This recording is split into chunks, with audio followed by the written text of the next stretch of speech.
Assalamualaikum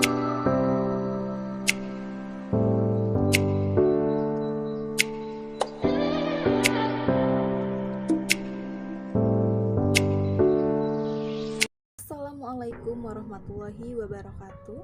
Perkenalkan, saya Tri Maulia Cahyani, NIM 201060-2013 dari Program Studi Ekonomi Syariah UIN Raden Fatah Palembang. Pada kali ini saya akan menjelaskan mengenai konsep dasar ekonomi Islam dengan mata kuliah Mikroekonomi Islam, dan dosen pengampunya ialah Ibu Melis SEI MESY. Baiklah, langsung saja ke materinya.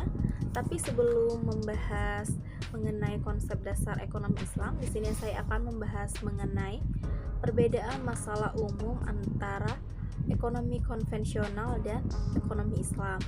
Dalam masalah umum ekonomi konvensional itu perlu diketahui ialah kebutuhan manusia yang tidak terbatas, akan tetapi sumber daya yang tersedia itu terbatas, sehingga inilah yang menimbulkan masalah dalam ekonomi konvensional.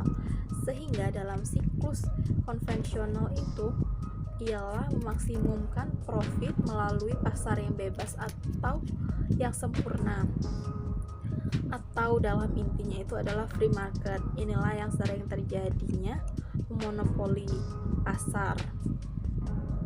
Berbeda dengan konvensional, dalam ekonomi Islam itu yang menjadi permasalahan umumnya itu ialah distribusi yang tidak merata, sehingga inilah yang sering terjadi antara kemiskinan yang menyebabkan masalah dalam ekonomi Islam. Baiklah, tadi setelah mengetahui masalah umum dalam ekonomi konvensional dan ekonomi Islam, di sini langsung saja saya membahas mengenai konsep dasar ekonomi Islam. Yang pertama, saya akan membahas mengenai asas ekonomi Islam. Dalam asas ekonomi Islam itu sendiri terbagi menjadi 3. Yang pertama ada kepemilikan. Dalam kepemilikan ini ada kepemilikan pribadi atau private ownership. Lalu yang kedua itu ada kepemilikan umum atau public ownership. Lalu yang ketiga itu ada kepemilikan negara atau state ownership. Asas yang kedua itu ada distribusi atau distribution. Ini menjamin kebutuhan per individu warga negara. Lalu yang ketiga itu ada deposisi atau tasaruf. Ini ada pengembangan hak milik dan juga ada nafkah dan infak. Lanjut lagi ke materi mengenai kebutuhan manusia. Dalam kebutuhan manusia itu sendiri terbagi menjadi 2. Yang pertama ada kebutuhan individu. Ini mencakup kebutuhan pokok, kebutuhan sekunder, dan kebutuhan primer. Lalu dalam kebutuhan kelompok sendiri itu terbagi menjadi 3. Yang pertama itu ada pendidikan, ada kesehatan, dan juga ada keamanan. Lanjut lagi mengenai kepemilikan.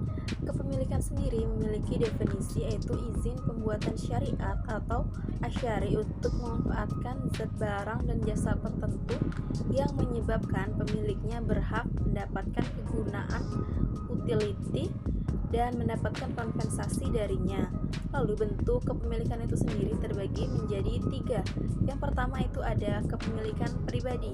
Itu hukum syara yang berlaku untuk barang dan jasa tertentu di mana pemiliknya berhak mendapatkan kompensasi.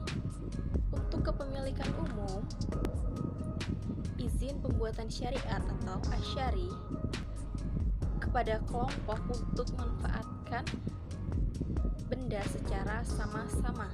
Lalu ada kepemilikan negara. Harta yang dimiliki adalah milik muslim, akan tetapi pengelolaannya oleh khalifah. Lanjut lagi mengenai deposisi atau tasyaruf. Ini juga ada infak atau pembelanjaan. Terbagi menjadi 2 faktor. Yang pertama itu ada faktor hubungan. Ini wasiat dan hadiah. Lalu ada faktor nafkah. Ini seperti ayah kepada anak. Lalu untuk pengembangan harta itu ada pertanian, perdagangan, dan perindustrian. Untuk hukum perdagangan, sebelum hukum perdagangan ini perlu diketahui dulu, perdagangan ini ada 2 macam. Yang pertama ada domestik dan perdagangan luar negeri. Dalam hukum perdagangan perdagangan sendiri itu ada yang haram dan ada yang halal. Untuk yang halal sendiri itu seperti jual beli, istisna. Untuk yang haram itu sendiri seperti ada riba, gaban fahishi, tadli, dan penimbunan. Untuk hukum perindustrian itu, hukum pabriknya itu mengikuti hukum produk. Jika produk halal, maka pabrik atau kilang pun halal. Jika produknya haram, itu pabrik dan kilangnya itu juga haram. Lanjut lagi ke hukum syarikah. Dalam hukum syarikah ini ada akad. Akadnya ini seperti ijab dan kabul. Ijab itu adalah pernyataan dari orang pertama dan kabul itu pernyataan dari pihak kedua. Untuk objek akad itu ialah sesuatu yang bisa diakadkan seperti barang dan jasa. Syarikah itu sendiri memiliki definisi atau memiliki arti adalah akad antara dua orang atau lebih yang keduanya sama-sama memiliki kesepakatan untuk melakukan kekayaan dengan tujuan untuk mencari keuntungan. Bentuk syarikah dalam Islam itu ada dua. Yang pertama ada syarikat amla atau zat barang, lalu yang kedua ada syarikat uqud atau pengembangan harta. Dalam pengembangan harta ini terbagi menjadi 5. Ada syarikat inan, syarikat abdan, mudarobah, syarikat wujud, dan mufawadah. Untuk pembubaran syarikat itu sendiri, itu apabila terjadi yang pertama itu gila, mahjur, mati, dan dibatalkan sepihak. Baiklah, mungkin ini saja yang dapat saya sampaikan mengenai konsep dasar ekonomi Islam, dan saya memohon maaf bila terdapat kesalahan lisan maupun tulisan dalam pembuatan video ini, dan kepada Allah saya mohon ampun. Saya akhiri.